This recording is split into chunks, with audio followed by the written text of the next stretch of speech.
오늘은 미가서의 말씀입니다. 미가서를 펴시기 바랍니다. 자, 먼저 미가서 1장 1절을 읽겠습니다. 미가서 1장 1절. 유다의 왕들 요담과 아하스와 히스기야 시대에 모레셋 사람 미가에게 임한 여호와의 말씀 곧 사마리아와 예루살렘에 관한 묵시라, 이렇게 되어 있습니다. 그러니까 이 1절 안에 누가, 그리고 누구를 향해서, 그리고 언제라고 하는 것들이 정확하게 기록이 되어 있죠. 모레셋 사람 미가이고요. 그래서 미가라고 하는 사람은 사실은 정확한 배경은 잘 알 수 없습니다. 그러나 모레셋 사람이다라고 하는 것이고요.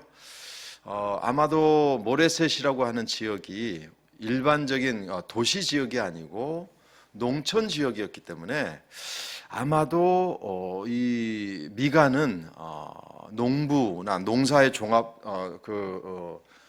일하는 사람이 아니었을까라고 추측을 합니다. 그래서 물론 모레셋에 있는 사람들이 다 농사를 지은 건 아니기 때문에 모레셋 출신이기 때문에 농사꾼이다, 농부였다 이렇게 하기는 어렵지만 일반적으로 미가는 그런 어떤 농사라든지 이런 일을 하지 않았을까라고 추측할 뿐입니다. 미가가 예언 활동을 했던 시기는 요담, 아하스, 히스기야 시대이고요. 이 시대가 이제 이사야가 활동하던 시절이거든요. 그래서 보통 이렇게 이야기합니다. 이사야는 귀족이고 또 제사장급이기 때문에 그 귀족들과 그리고 상류층을 향한 강력한 메시지, 그렇다고 해서 이사야의 메시지가 꼭 귀족이나 여기에 국한되는 것은 아니지만 대상이 아마 그들이었을 거다라고 보고요. 미가 선지자는 좀 서민적이고 그런 그쪽에서 예언 활동을 했다, 이렇게 구분을 하는데 그냥 참고로 알아보시면 좋겠습니다. 왜냐하면 미가 선지자의, 이제 살펴보겠습니다만은 미가 선지자의 메시지 안에도 지도층을 향한 강력한 심판의 메시지가 나오기 때문에 꼭 그렇게 구분하기는 어렵고요. 아마도 이제 그 이사야는 좀 그래도 상류층이었을 거라고 보고요. 미가는 시골 출신이기 때문에 아마 좀 그런 비교를 하는 것 같습니다. 그러나 메시지 자체가 서민에게 또는 상류층에게 이렇게 국한된 것은 아니니까 어쨌든 그런 시대에 동시대에 이사야와 함께 예언 활동을 했다, 이렇게 여러분들이 보시면 되겠습니다.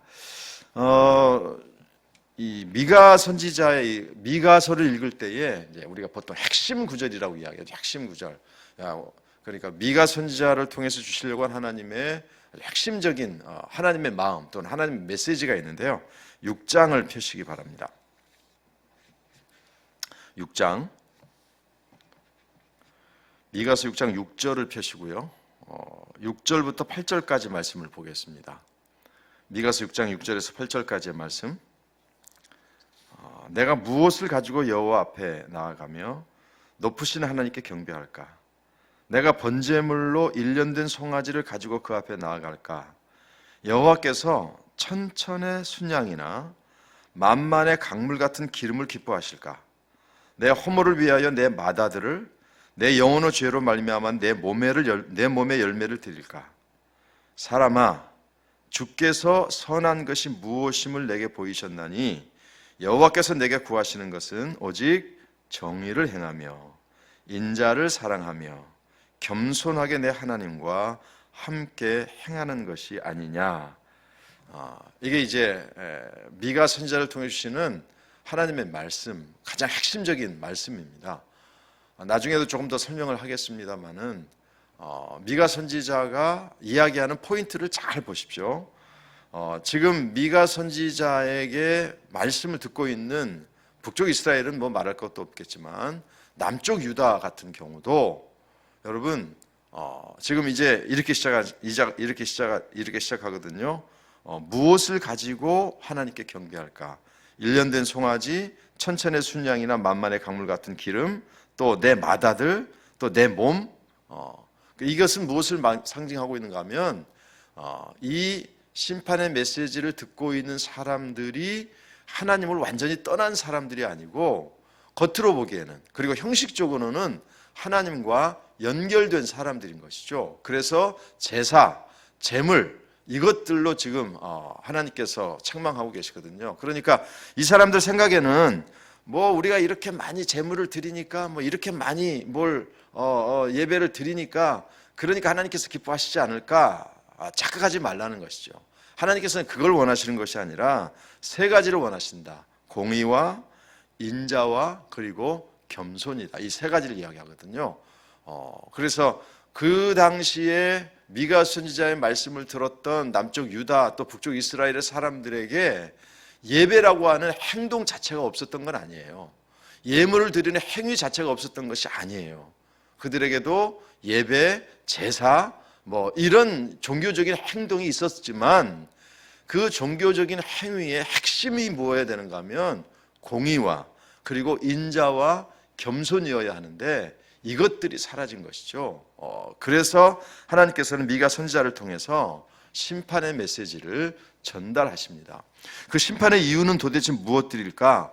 우리가 보통 미가서를 그냥 크게 둘로 나눌 수 있는데요. 1장부터 3장까지는 하나님의 심판을 이야기하고 4장부터 7장까지는 하나님의 긍휼을 이야기한다. 이렇게 간단하게 분류를 할 수는 있습니다. 그러니까 선지자, 우리가 보통 예언서, 선지서 이렇게 표현하는 이 편지들, 이 하나님의 메시지, 편지가 아니죠. 이 하나님의 말씀 속에는 공통점이 있다는 말씀을 드렸는데 심판의 메시지와 함께 반드시 회복의 메시지가 포함되어 있다는 것이죠. 그래서 1장부터 3장까지는 하나님께서 왜 심판하시는지를 가르쳐 주시고요. 4장부터 7장까지는 회복의 말씀, 긍휼의 말씀을 또 하나님께서 전달해 주시는 것이죠. 자, 그렇다면 미가 선지자를 통해서 하나님께서 북쪽 이스라엘 또 남쪽 유다를 심판의 메시지를 전하셨는데 그들이 그렇게 심판을 받았던 이유가 무엇일까? 첫 번째, 1장으로 다시 가주시기 바랍니다. 1장 6절과 7절. 1장 6절과 7절. 이러므로 내가 사마리아를 들의 무더기 같게 하고 포도심을 동산 같게 하며 또 그 돌들을 골짜기에서 쏟아내리고 그 기초를 드러내며 그 새긴 우상들은 다 부서지고 그 음행의 값은 다 불살라지며 내가 그 목상들을 다 깨트리리니 그가 기생의 값으로 모았은즉 그것이 기생의 값으로 돌아가리라. 이렇게 말씀하십니다. 그리고 5절 말씀 보시면 이는 다 야곱의 허물로 말미암음이요 야곱 족속의 죄로 말미암음이라. 야곱의 허물이 무엇이냐? 사마리아가 아니냐? 유다 산당이 무엇이냐? 예루살렘이 아니냐? 이제 이게 무슨 말씀인가 하면 사실 북쪽 이스라엘은 이제 그 북쪽 이스라엘대로 예루살렘 신성전이 아닌 자기들 나름대로의 성전을 세우고 거기서 예배 행위를 했거든요. 그러니까 그런 모든 것들이 결국은 하나님께서 보실 때 기뻐하시지 않는 것들이고, 그리고 그들의 삶 속에 가장 강력하게 영향력을 끼쳤던 것이 바로 우상 숭배입니다. 그래서 그 새긴 우상들은 이렇게 표현하고 있고요. 그로 말미암아 영적으로 그리고 육체적인 타락이 이루어질 수밖에 없었던 것이죠. 그러니까 사실 모든 선지자들이 심판의 근거를 하나님의 말씀을 통해서 사람들에게 가르쳐 주는데요. 거의 똑같습니다. 그러니까 우상을 숭배하고 그리고 그로 인해서 영적으로 육체적으로 타락하고 그러다 보니까 다른 사람과의 관계 속에서 하나님의 말씀을 전하지 못하고 하나님의 말씀대로 살지 못하는 이런 것들이 결국은 똑같은 범죄예요. 그러니까 사람들이 새로운 범죄와 새로운 것들에 쓰러지는 것이 아니라 정말 똑같은 것에 넘어지고 똑같은 것에 쓰러진다고 하는 사실을 볼 수가 있습니다. 심판의 첫 번째 이유가 우상 숭배라면 두 번째는 2장 1절로 가주시기 바랍니다. 2장 1절의 말씀, 2장 1절과 2절 보겠습니다. 그들이 침상에서 죄를 꾀하며 악을 꾸미고 날이 밝으면 그 손에 힘이 있으므로 그것을 행하는 자는 화 있을진저 밭들을 탐하여 빼앗고 집들을 탐하여 차지하니 그들이 남자와 그의 집과 사람과 그의 산업을 강탈하도다. 그래서 그 가진 자들이, 힘 있는 자들이 연약한 사람들에게서 빼앗는 것이죠. 착취하고 탈취합니다. 2장 8절로 9절에 가면 똑같은 말씀들이 또 반복이 되고 있는데요. 8절 9절 보시기 바랍니다. 근래 내 백성이 원수같이 일어나서 전쟁을 피하여 평안히 지나가는 자들의 의복에서 겉옷을 벗기며 내 백성의 부녀들을 그들의 즐거운 집에서 쫓아내고 그들의 어린 자녀에게서 나의 영광을 영원히 빼앗는도다. 잘 보세요. 전쟁을 피하여 지나가는 자들의 의복에서 겉옷을 벗기며.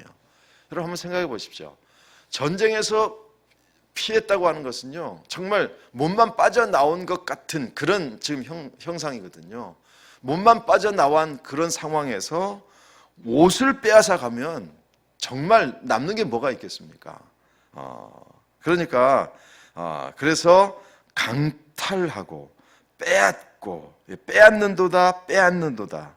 이게 이제 그 당시 가진 자들 그리고 힘 있는 자들이 했던 행동들이거든요. 그러니까 우상 숭배를 통해서 하나님과 관계가 온전하지 못하게 되니까 사람들과의 관계에 있어서도 폭력 그리고 다른 사람들을 착취하고 강탈하고 빼앗는 이런 일들이 일어나게 돼서 하나님께서 그들을 심판할 수밖에 없었던 것입니다.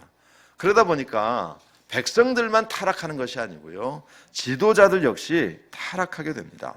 3장으로 가주시기 바랍니다.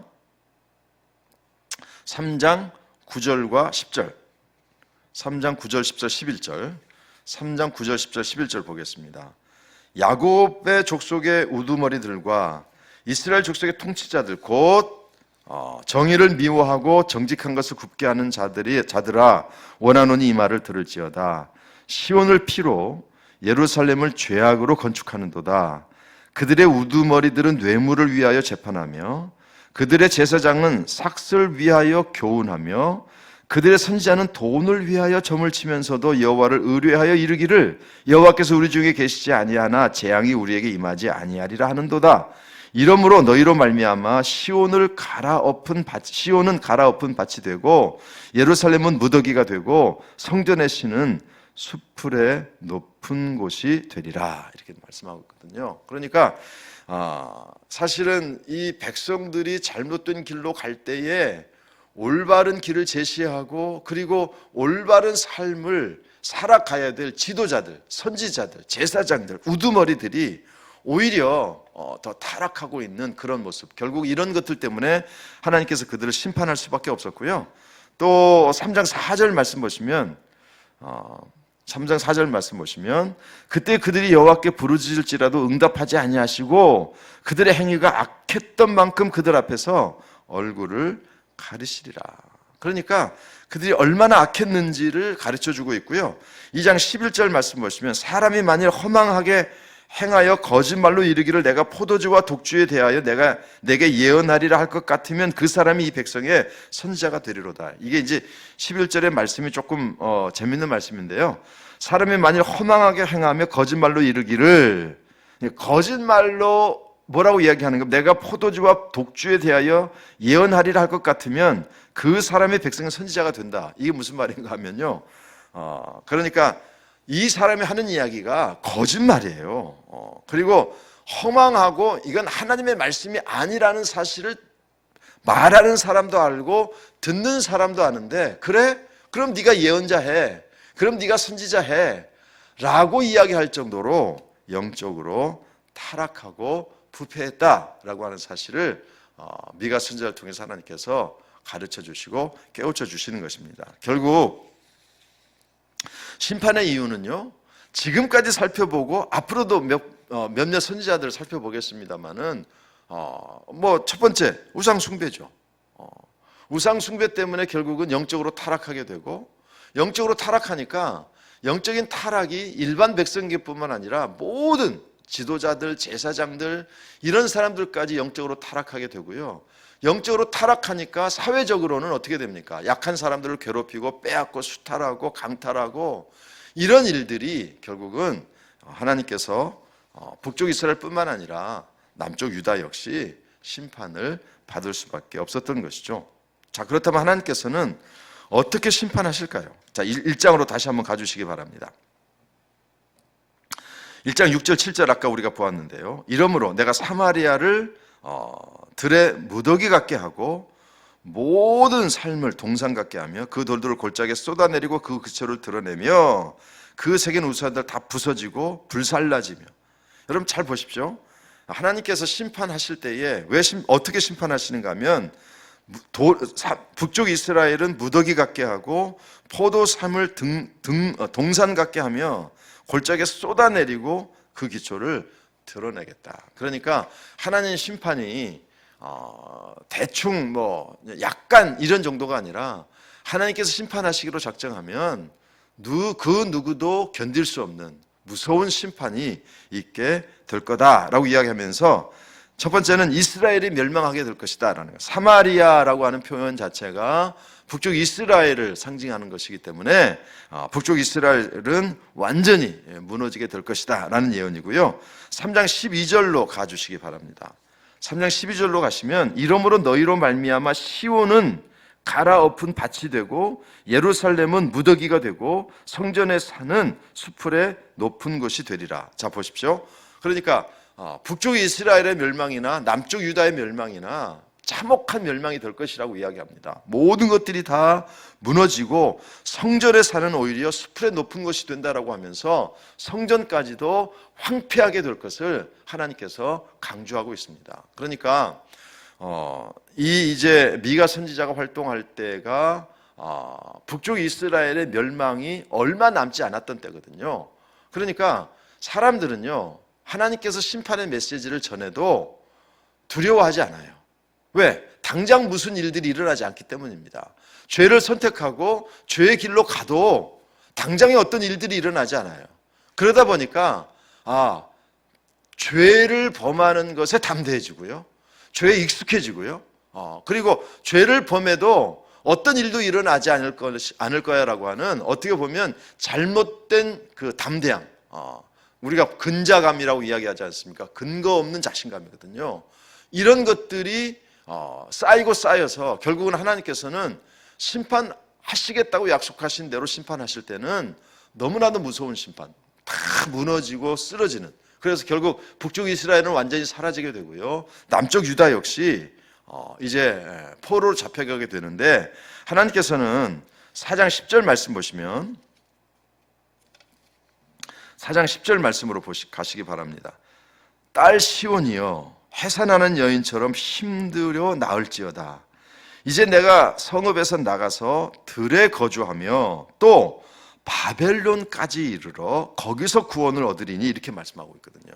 그러니까 바벨론까지 하나님께서는 남쪽 유다, 북쪽 이스라엘은 아수르에 의해서 완전히 사라지게 되고요, 남쪽 유다가 바벨론이라고 하는 나라에게 함락될 것이라고 하는 사실까지 하나님께서는 미가 선지자를 통해서 가르쳐 주고 계신 것입니다. 그래서 결국은 이 하나님께서 우상 숭배하고 그리고 영적으로 부패하고 그러다 보니까 서민들뿐만 아니라 지도자들까지 다 무너지는 그런 상황이 되고, 그러다 보니까 세상 자체가 착취하고 탈취하고 강탈하고 싸우고 하나님의 법이 사라진 것이죠. 그렇기 때문에 하나님께서 심판하시는데 북쪽 이스라엘, 남쪽 유다, 여러분 똑같은 운명을 맞이하게 되고, 남쪽 유다 같은 경우는 바벨론의 포로가 될 것이다라고 하는 정확한 메시지가 전달이 되게 되죠. 자, 이제 이런 상황 가운데서 하나님께서 긍휼의 메시지를 전파하십니다. 여러분들이 이 쭉 한번 다 읽어보셔야 되는데요, 여러분 7장으로 한번 가주시기 바랍니다. 7장 18절. 주와 같은 신이 어디 있으리이까? 주께서는 죄악과 그 기업의 남은 자의 허물을 사유하시며 인애를 기뻐하심으로 진노를 오래 품지 아니하시니이다. 다시 우리를 불쌍히 여기셔서 우리의 죄악을 발로 밟으시고 우리의 모든 죄를 깊은 바다에 던지시리이다. 주께서 옛적에 우리 조상들에게 맹세하신 대로 야곱에게 성실을 베푸시며 아브라함에게 인애를 더하시리이다. 그러니까 하나님께서 어떻게 보면 처절하고 강력한 심판의 메시지를 그들에게 선포하셔요. 그리고 실제로 북쪽 이스라엘과 남쪽 유다에게 하나님께서는 말씀하신 대로 정말 처절한 심판을 하시죠. 그런데 제가 이 선지서를 시작할 때 그 심판의 메시지 안에 하나님의 마음이 들어있다는 말씀을 드렸는데요. 그러니까 심판의 메시지는 사실 심판으로 끝나야 되거든요. 그런데 하나님께서 희한하게도 심판의 메시지 뒤에는 반드시 회복의 메시지, 그리고 어떻게 보면 긍휼의 메시지가 들어있거든요. 무슨 뜻인가 하면 하나님께서는 심판을 즐거워하지 않으신다, 심판하고 싶지 않으시다는 말씀이거든요. 그러니까 내가 심판하지 않게 해줘 라고 하는 메시지예요.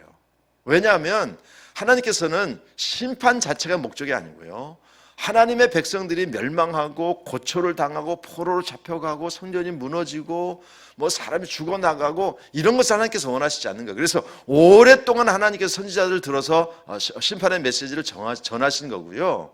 그러면서 하나님께서 심판하실 수밖에 없는 이유를 가르쳐 주시고, 그 이유가 뭐냐, 단순하게 멸망시키는 게 아니다, 사랑하기 때문이다 라고 하는 하나님의 마음을 보여주시죠. 그것이 바로 지금 읽은 18절부터 20절 말씀입니다. 그래서 뭐라고 말씀하시는가 하면 우리의 죄악을 발로 밟으시고 우리의 모든 죄를 깊은 바다에 던지시리이다. 하나님께서 죄를 용서하시고 긍휼을 베푸시고 회복시켜 주신다는 이 메시지를 하나님께서 가르쳐 주십니다.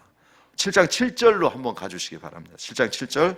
오직 나는 여호와를 우러러보며 나를 구원하신 하나님을 바라보나니 나의 하나님이 나에게 귀를 기울이시리로다. 나의 대적에 나로 말미암아 기뻐하지 말지어다. 나는 엎드러질지라도 일어날 것이요 어두운 데 있을지라도 여호와께서 나의 빛이 되실 것이미로다. 내가 여호와께 범죄하였으니 그의 진노를 당하려니와 마침내 주께서 나를 위하여 논쟁하시고 심판하시며 주께서 나를 인도하사 광명에 이르게 하시리니 내가 그의 공의를 보리로다. 자, 결국은 미가 선지자를 통해서 하나님께서 미가 선지자를 깨달음을 통해서 주시는 메시지가 뭔가 하면, 내가 심판을 당하겠지만, 그렇지만 그 과정 속에서 하나님의 뜻을 깨닫고 그 하나님의 뜻을 깨달을 때 하나님께서 다시 회복시켜 주실 것이다 라는 확신을 가지고 있고, 그렇게 확신하는 근거가 무엇인가 하면 무섭게 심판하시지만 사실은 그 심판조차도 하나님의 인애와 긍휼과 사랑하십니다. 그래서 아까 우리가 읽었던 4장 10절 말씀에 보면 딸 시온이여 해산하는 여인처럼 힘들여 나을지어다. 이제 내가 성읍에서 나가서 들에 거주하며 또 바벨론까지 이르러, 그 다음에 뭐라고 말씀하시는가 하면 바벨론까지 이르러 거기서 구원을 얻으리니 여호와께서 거기서 너를 내 원수들의 손에서 속량하여 내시리라. 그러니까 바벨론에 간다고 하는 사실을 깨우쳐 주셔요. 그러나 하나님께서 거기서 구원할 것이다. 무슨 말씀입니까? 다시 회복해서 다시 돌아오게 될 것이다. 그러니까 심판의 메시지를 전하면서도 하나님의 마음을 담아요. 그러니까 사실은 내가 심판하기를 원하지 않는다. 그러니까 제발 내 마음을 이해하고 내 뜻을 이해하고 돌아서라, 회개하라, 그리고 삶을 바꾸라, 이렇게 하나님께서 강력하게 말씀하시는 것이거든요. 그래도 사람들은 듣지 않습니다. 그러니까 맞아봐야 깨닫고, 그리고 당해봐야 깨닫고, 참 사람이 어리석어요. 그러니까 미가 선지자의 말씀을 듣고 있는 사람들만 어리석은 것이 아니라 요즘 시대를 살고 있는 우리들 역시 마찬가지입니다. 그래서 하나님께서 꼭 그 뭔가를 일으켜야, 그래야 그때서야 아버지 내가 잘못했습니다, 뭐 이렇게 회복하는, 이렇게 회개하는 모습들이 상당히 많이 있거든요. 그래서 오늘 하나님께서 미가 선지자를 통해 주시는 메시지를 다시 한번 나에게 주시는 메시지로 들으셨으면 좋겠고요. 그래서 아까 이제 그러면 하나님께서 원하시는 게 뭐냐? 아까 읽었던 6장 6절로부터 8절로 또 우리가 다시 가야 됩니다. 그러니까 하나님께서 강력하게 그리고 정확하게 내가 이런 것들을 원하고 있다, 이것이 바로 하나님의 뜻이거든요. 하나님의 뜻이 뭐냐? 아까 우리가 6장 6절로부터 8절에 보았지만 종교적인 행위를 하나님께서 기뻐하지 않으신다. 그래서 예배 드리지 마라, 예배 안 드려도 돼, 이런 말씀을 드리는 것이 아니라 그들에게 종교적인 행위가 있었어요. 제사가 있었고 예배가 있었고 찬양이 있었고 기도가 있었어요. 그런데 그런 것들을 하고 있기 때문에 내가 신앙생활을 잘하고 있을 거다. 내가 그런 행동을 하고 있기 때문에 하나님께서 나의 삶을 보시고 기뻐하실 거야. 나는 신앙생활 잘하고 있을 거야 라고 착각하지 말라는 것입니다. 그래서 8절에 사람아 주께서 선한 것이 무엇임을 내게 보이셨나니, 그러니까 미가 선지자에게 하나님께서 원하시는 것을 정확하게 보여주신 것입니다. 그게 무엇이었습니까? 여호와께서 내게 구하는 것은 오직 정의를 행하며 인자를 사랑하며 그리고 겸손하게 내 하나님과 함께 행하는 것이 아니냐. 참 이게 그러니까 정의롭고 그리고 인자를 베풀고 그리고 겸손한 것, 이 세 가지가 하나님께서 원하시는 것입니다. 그러니까 하나님께서 오늘 말씀을 듣고 있는 우리들에게도 원하시는 것이 무엇일까요? 예배, 기도, 찬양 당연히 있어야 되죠. 그런데 지금 하나님께서 뭐라고 말씀하시는가 하면 네가 지금 교회 다니고 있고 예배 드리고 있고 성경 공부하고 있고 기도하고 찬양하고 있으니까 그러니까 내가 하나님과의 관계도 좋을 거라고 착각하지 마라. 종교적인 행위가 아니라 그 예배하고 기도하고 있는 너의 삶과 너의 심령을 살펴보고 공의가 무엇입니까? 하나님의 말씀대로 살려고 하는 순종이 있는가? 그리고 인자한 마음이 사람들에게 빼앗고 사람들에게 상처를 주고 갈등을 만들고 이런 삶이 아니라 정말 사람들에게 인자를 베풀고 있는가? 그리고 더 중요한 것은 무엇인가 하면 하나님 앞에서 겸손한가? 이 세 가지를 살펴보라는 것입니다. 그래서 오늘 결국은 하나님께서 우리에게도 강력하게 공의로움, 하나님의 말씀대로 순종하고 있는가? 두 번째는 하나님의 사랑을 가지고 다른 사람을 사랑하고 있는가?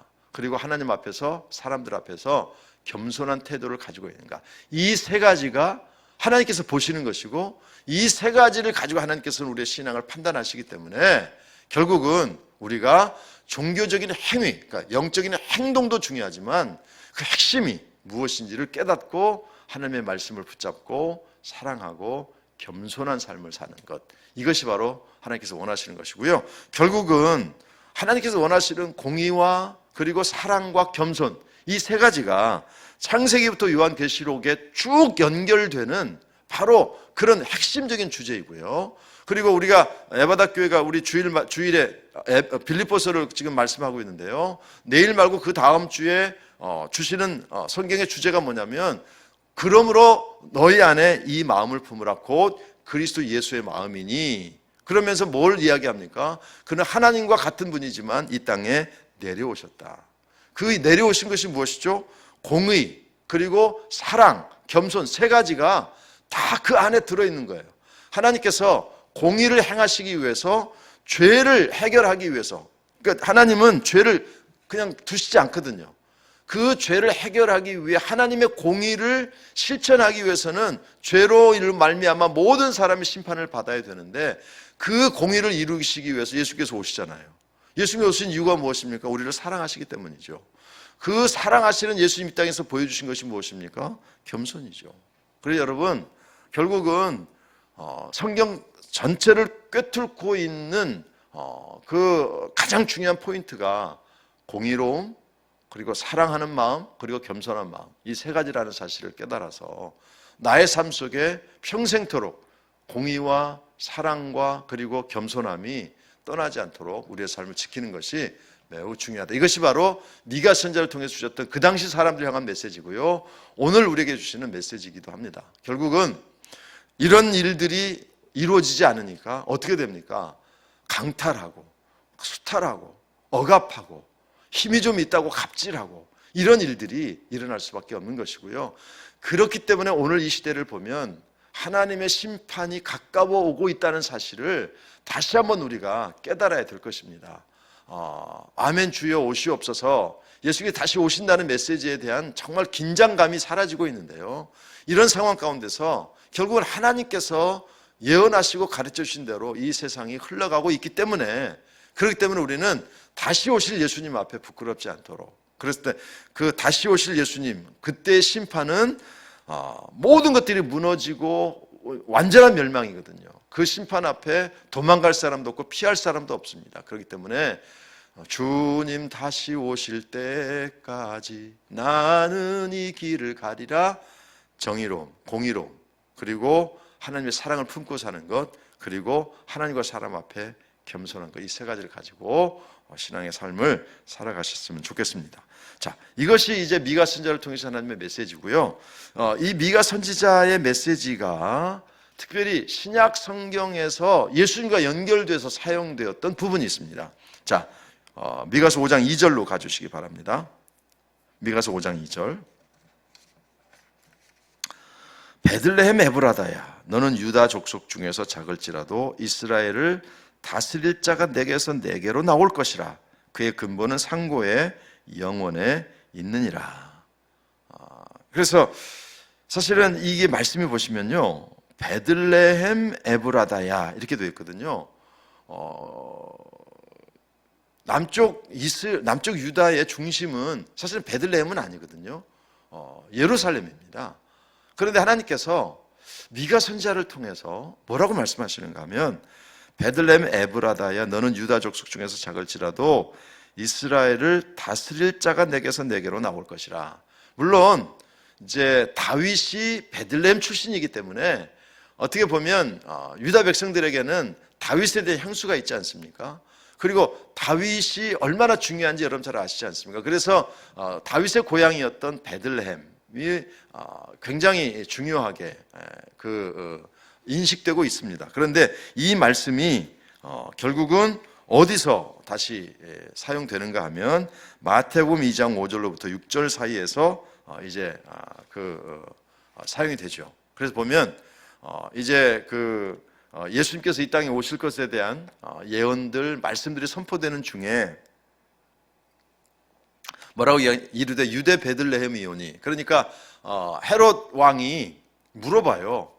야, 이제 예루살렘 유대인의 왕이 태어난다, 뭐 이런 이야기를 듣고 깜짝 놀래가지고, 아니 도대체 유대 왕이 어디서 태어난단 말이야? 라고 물으니까 5절에 이렇게 이야기합니다. 유대 베들레헴이오니 이는 선지자로 이렇게 기록된 바. 이 선지자가 누구냐면 바로 미가 선지자이고요. 미가 선지자의 말씀을 그대로 가지고 설명합니다. 또 유대 땅 베들레헴아, 너는 유대 고을 중에서 가장 작지 아니하도다.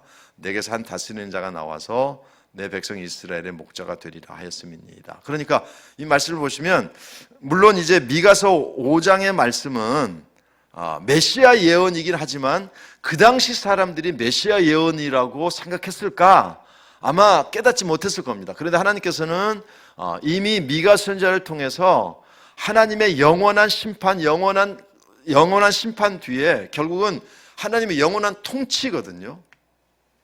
하나님의 영원한 통치자가 어디서 태어날 것인가?